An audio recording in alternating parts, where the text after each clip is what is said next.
যে দোকানে থাকবে কোক ওই দোকানই বয়কট হোক। ইতিমধ্যে এই স্লোগান নিয়ে বাংলাদেশের মানুষ কোকাকোলাকে বয়কট করেছে। আসলে আমরা জেনেছি যে জনপ্রিয় অভিনেতা শিমুল শর্মা এবং শরাফ আহমেদ জীবন তারা কোকাকোলার একটি প্রমোশন ভিডিও করেছে।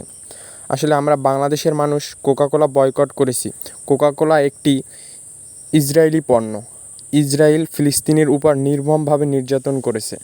আপনারা শিমুল শর্মার ভিডিওটি দেখুন। কি সোহেল, কোক দেবো নাকি একটা? না বাবলু ভাই, এই জিনিস এখন আর খাচ্ছি না।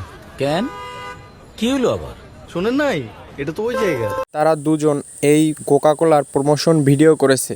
আমাদের বাংলাদেশের অন্তত প্রত্যেকটা মুসলমানের উচিত তাদের এই জনপ্রিয়তাকে টেনে আবার পায়ের নিচে নামিয়ে আনতে। তাদের এই নাটকের জনপ্রিয়তা, আমরা তাদের নাটক দেখা বন্ধ করে দিব।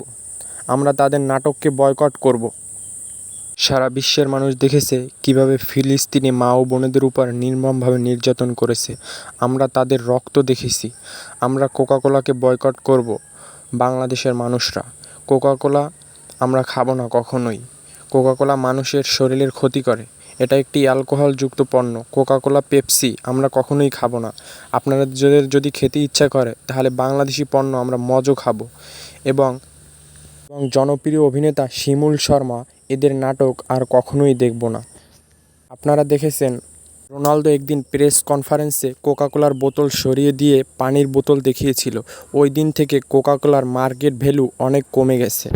তাই আমরা বাংলাদেশের মুসলিমরাও পারবো কোকাকোলা বয়কট করতে।